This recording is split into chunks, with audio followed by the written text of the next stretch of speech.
प्रेम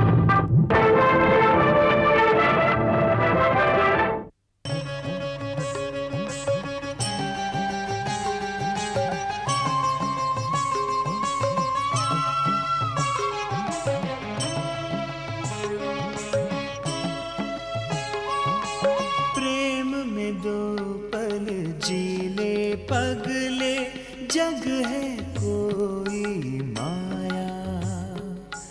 प्रेम में जिसने खोया सब कुछ, उसने ही सब पाया, उसने ही सब पाया।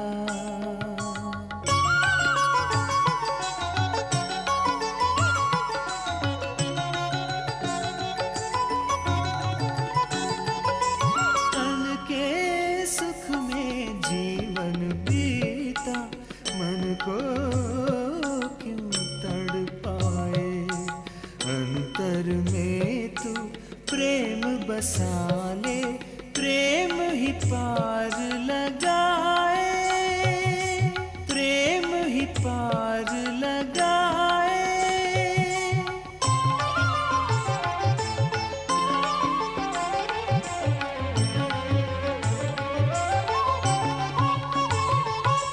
प्रेम ही मानवता की शक्ति, प्रेम लुटा संसार में।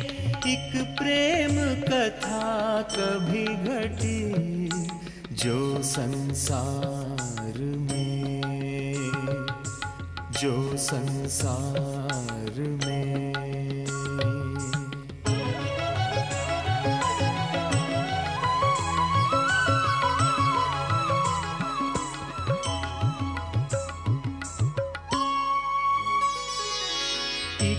कल्पना सच हुई संसार में, ओज पूर्ण है भाषा शैली, रचना भाव भरी, रचना भाव भरी।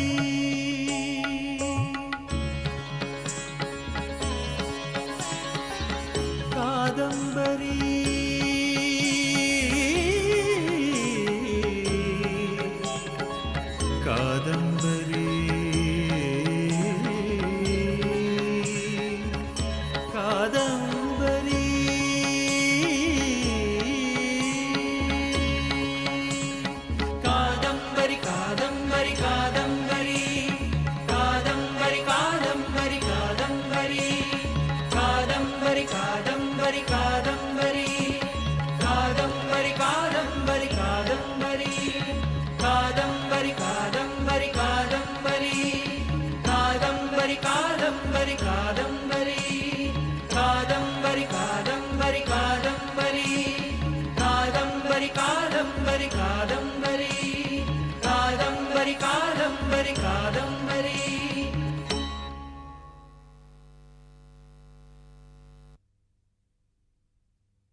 सखी कादंबरी, युवराज चंद्रपीठ तुम्हारे गुणों से वशीभूत होकर तुमसे प्रेम करने लगे हैं, इसीलिए वो कुछ कह नहीं पा रहे।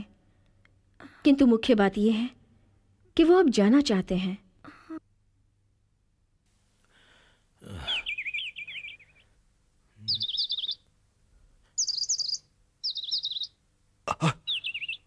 अरे ये देखो, हमारे युवराज तो यहां है। प्रणाम युवराज। अच्छा हुआ मेघनाथ तुम यहां आ गए। चलो अब चलते हैं। चलिए युवराज।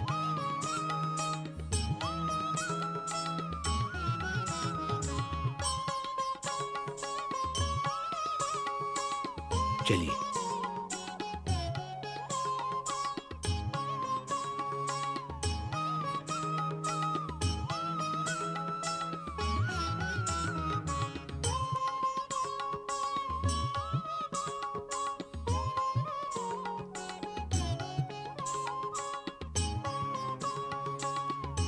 महाराज, युवराज अपनी दिग्विजय यात्रा से वापस आ गए हैं। दिग्विजय युवराज चंद्रपीठ की जय हो। दिग्विजय युवराज चंद्रपीठ की जय हो। दिग्विजय युवराज चंद्रपीठ की जय हो।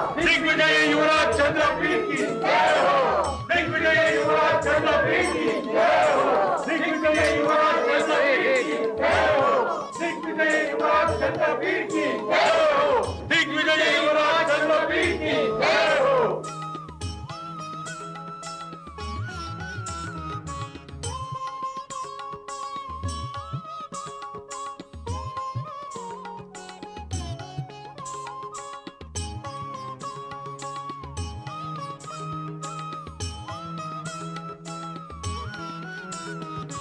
आओ पुत्र, हम कब से तुम्हारे आगमन की प्रतीक्षा कर रहे थे। पुत्र, तुम्हारे बिना हमारी आंखें पत्थर बन गई थी। माते, ये अश्रुपात क्यों? आपका पुत्र आपके सामने खड़ा है।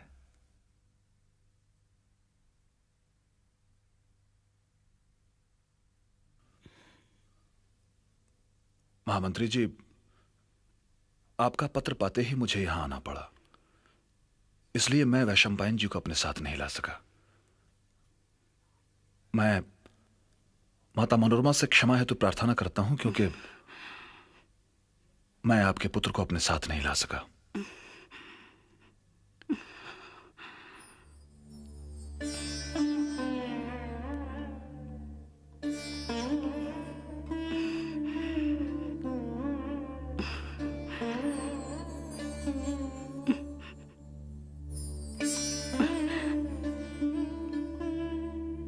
मैं तो उसे तुझ में ही देख रही हूं पुत्र।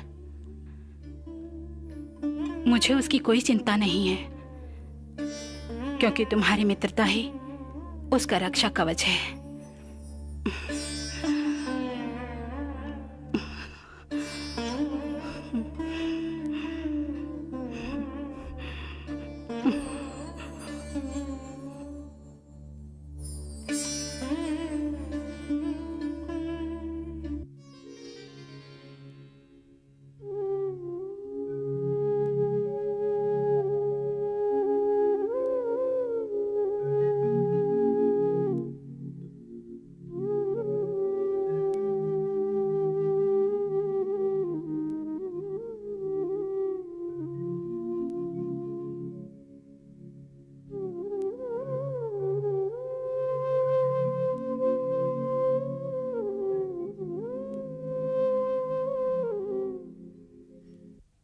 युवराज, देवी पत्र लेखा आना चाहती हैं। पत्र लेखा आने दो।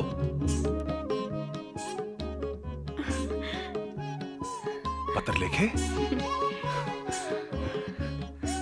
विराजो, देवी महाश्वेता कैसी हैं? कादंबरी, पद लेखे, तरलेखे सब सुरक्षित तो हैं? युवराज, सब कुशल से हैं। देवी कादंबरी अपने मस्तक पर अंजलि पुट रखकर आपको प्रणाम करती हैं। पत्र लेखे, तुम मुझे ये बताओ कि मेरे आने के बाद तुम वहां किस भाव से रही? देवी कादंबरी का तुम पर अनुग्रह कैसा था? वहां मुझे कौन अधिक स्मरण करता है?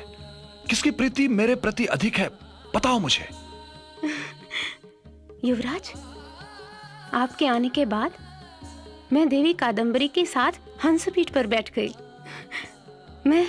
मैं अति प्रसन्न थी। हमारी प्रीति इतनी गहरी थी कि वो किसी अन्य को हमारे पास आने ही नहीं देती थी।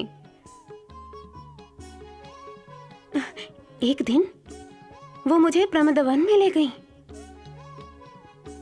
वो मेरे इतने पास बैठी मानो हम एक हों। वो कुछ कहना चाहती थी, किंतु शब्द होठों से नहीं निकल पा रहे थे। उनके मुख पर श्वेत बूंदें स्पष्ट दिख रही थी। उनकी अवस्था देखकर मैंने पूछा, देवी, अपने मन के भाव को व्यक्त करें। इतना सुनकर वो एक शिशु की तरह रोने चीखने लगी। मैं कुछ समझ ही नहीं पाई कि हुआ क्या है। मैंने कई बार विनती की कि अपने हृदय में छिपे रहस्यों को बताएं। राजकुमार जानते हैं तब उन्होंने क्या कहा? उन्होंने कहा, पत्र लिखे, जब से मैंने तुझे देखा है तू ही मेरे सबसे अधिक प्रिय हो गई है। माता पिता सहेलियां, महाश्वेता, यहाँ तक कि मेरे प्राण भी प्रियता में तेरे तुल्य नहीं है।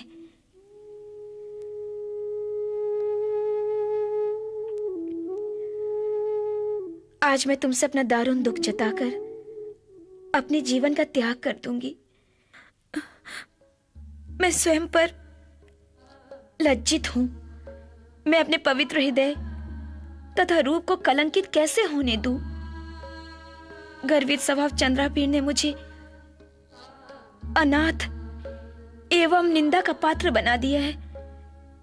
तू ही बता पत्र लिखे, क्या यह महान पुरुषों का व्यवहार है अथवा परिचय का फल है?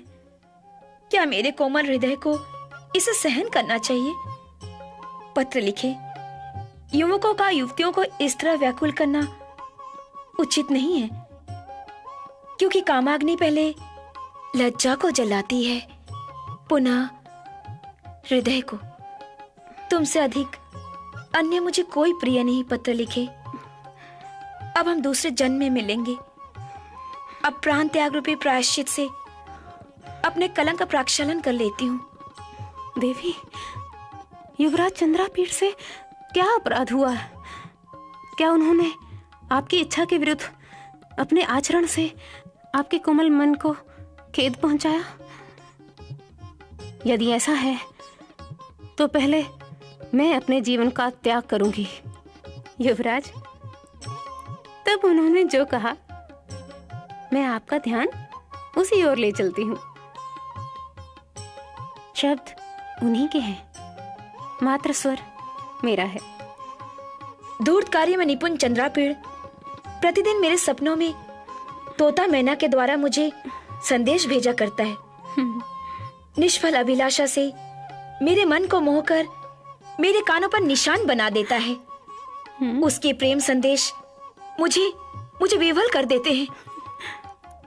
उससे आकर्षित होकर मैं उसे उस बगीचे में ढूंढती हूँ जहां पर वो आया था। पुनः मैं भय से भागती हूँ। मेरा पल्लव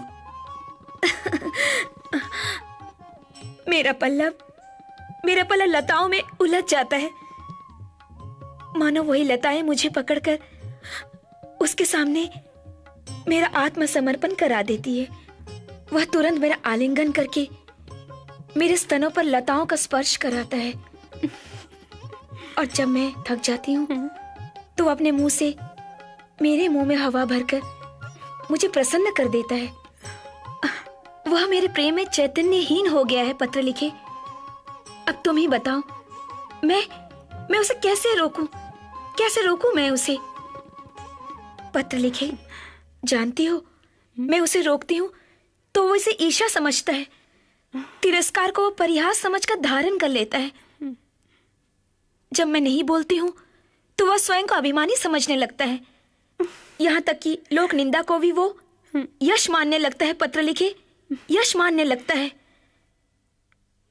उन्होंने कहा, मेरी प्रिय सखी पत्र लिखे, इस नई घटना के समय मेरे लिए जो उचित हो तुम वैसा ही उपदेश दो, क्योंकि बड़ों की निंदा का पात्र बनने से अच्छा है मृत्यु का वरण कर लेना।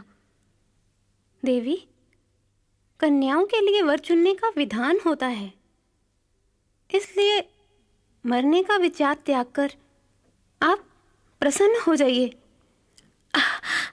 मैं आपकी शपथ लेके कहती हूँ कि आप मुझे कोई संदेश देकर भेजिए। मैं जाकर आपके प्राण वल्लभ को ले आऊंगी।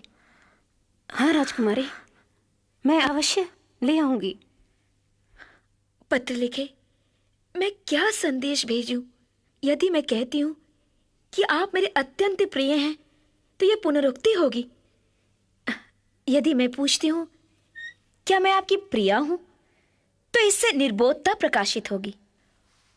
मुझे आप पर अत्यधिक अनुराग उत्पन्न हुआ है, ऐसे वैश्याओं के कहने का क्रम है। मैं आपके बिना जीवित नहीं रह सकती, यह अनुभव के विरुद्ध है।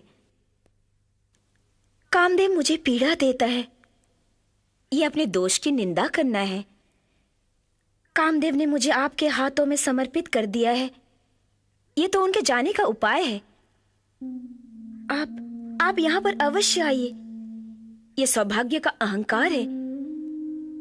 ये दासी केवल आप में ही अनुरक्त है। ये निश्चयपूर्वक ना समझे गए विषय को जनाना है। आपके अस्वीकृति की भय से मैं संदेश नहीं भेज सकती।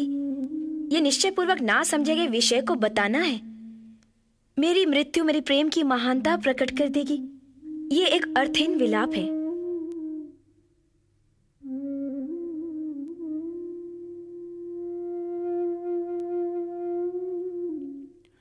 भूषण, तुम्हारे पिता श्री बाण भट्ट जी ने उपजाऊ भूमि में बीज तो बो दिए हैं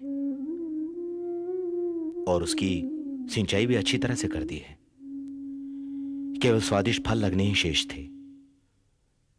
दुख की बात यह है कि वो अब नहीं रहे। भूषण, अब तुम कादंबरी को आगे कैसे बढ़ाओगे?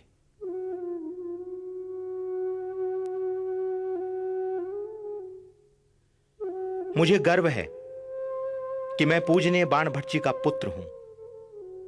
मैं उनके वचन प्रवाह को नमन करता हूं और मैं उनसे प्रार्थना करता हूं कि वे अपने अद्भुत स्पर्श का मुझे वरदान दें। पूज्य, यदि यह उपन्यास उसी भावना से समाप्त होता है तो इसमें मेरे पूज्य पिता के आशीर्वाद का फल होगा, न कि मेरी लेखन प्रतिभा का।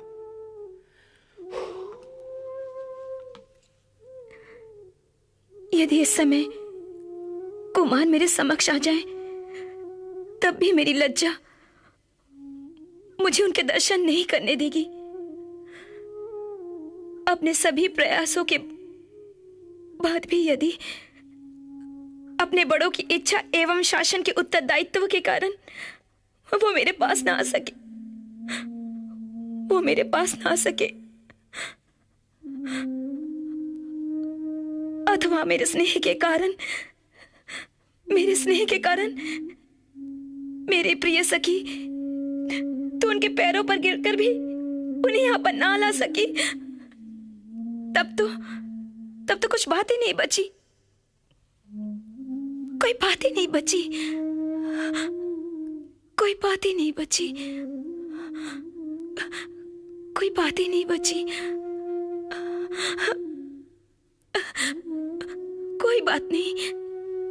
बात नहीं।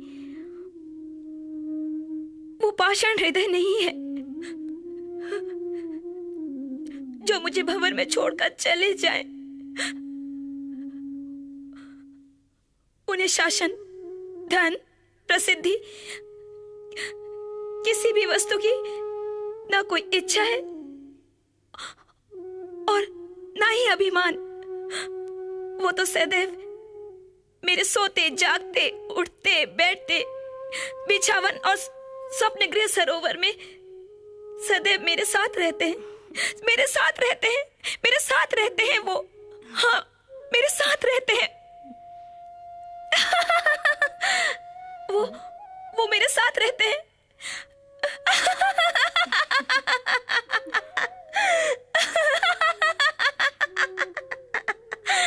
मेरे साथ रहते हैं वो, मेरे साथ।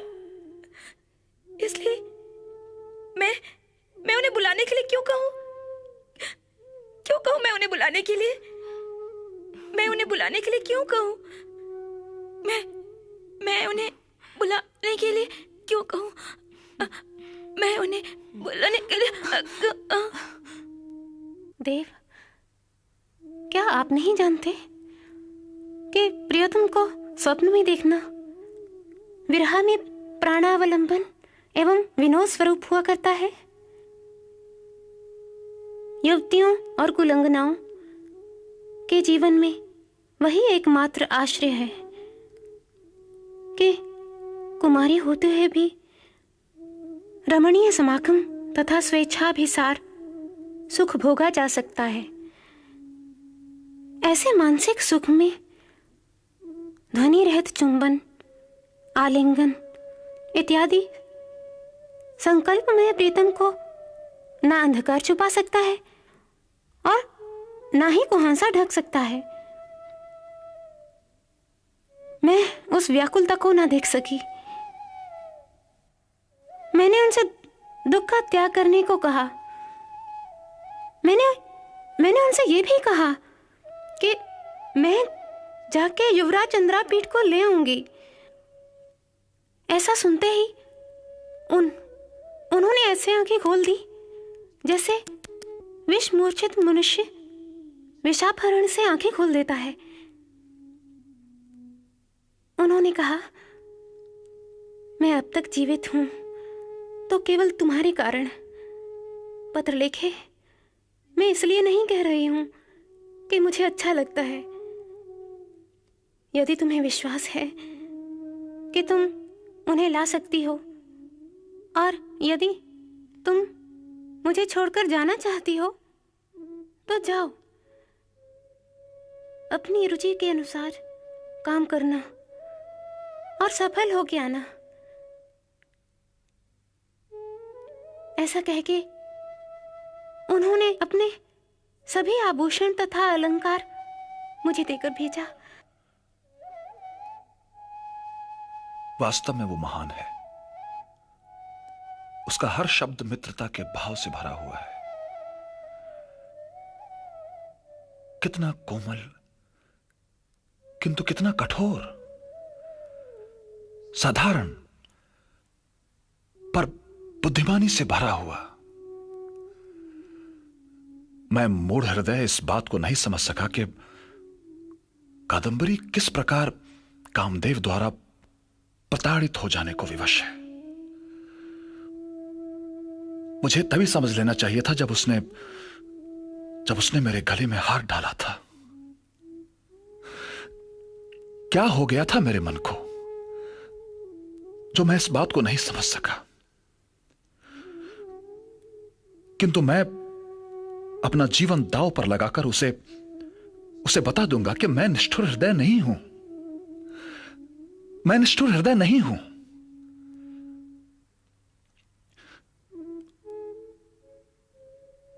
मैं क्या करूं पत्र लिखे? इधर माता उधर प्रेमिका।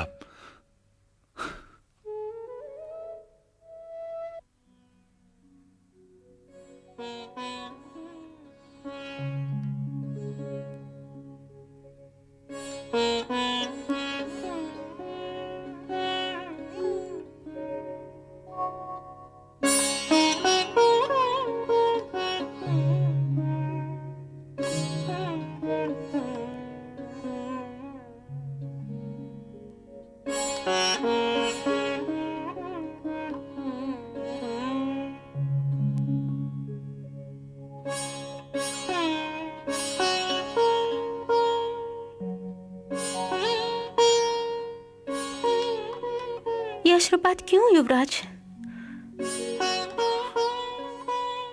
ये मेरे नहीं, मेरी राजमाता के आंसू हैं। अब मैं इसके लिए क्या कर सकता हूं? पत्र लिखे मैं अपनी माता को कैसे सांत्वना दूं? मैं आज भी उनके लिए घुटनों के बल चलता हुआ शिशु हूं। क्या सैकड़ों कादंबरी मेरी मां के समकक्ष होंगी? नहीं, कभी नहीं। किंतु ऐसी कोई शक्ति है जो मुझे कादंबरी की ओर खींच रही है। ये उसकी तपस्या है या इच्छा शक्ति का नियंत्रण? किंतु मैं अपनी माता के आदेश का उल्लंघन नहीं कर सकता। मेरी माता ने कितने कष्टों को भोगने के बाद मुझे जन्म दिया है। आइए युवराज, राजमाता के कक्ष में चलें।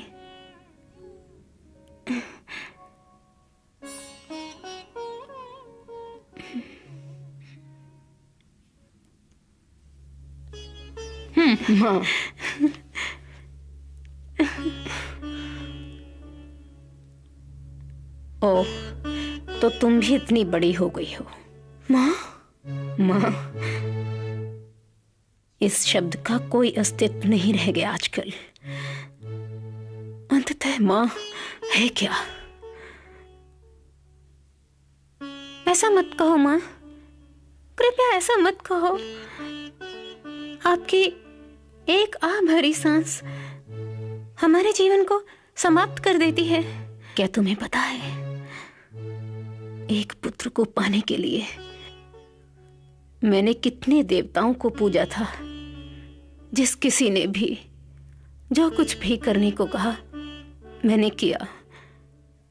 मैंने कितनी रातें चंडिकालय में बिताए, वहीं घास पर सोई। क्या तुम जानती हो, ग्वालों की गलियों में, गायों के बीच मैंने कई दिन स्नान किया। तांत्रिकों की मंडली में बैठकर देखभली दी। हीरे के कटोरे में दही चावल रखकर गायों को खिलाने हेतु पीपल के वृक्ष की परिक्रमा की। गोरोचन में लिखा भोजपत्र अब भी मेरे पास है। कृपया बताओ, अपने पुत्र को सदैव अपने पास रखने हेतु मुझे क्या करना होगा? मुझे क्या करना होगा? माते, मैं सदैव ही आपके साथ रहूंगा। ईश्वर की शपथ, मैं आपके पास ही रहूंगा मां।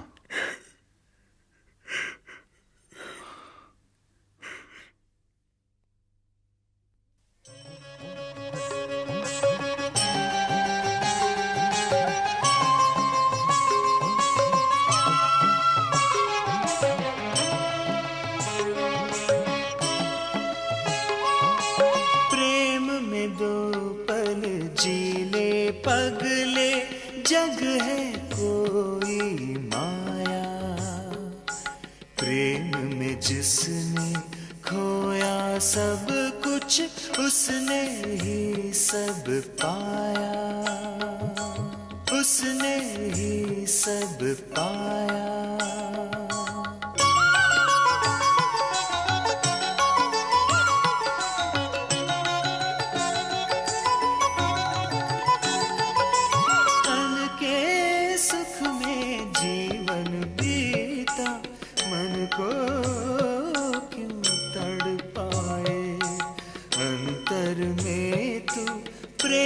बसा ले प्रेम ही पार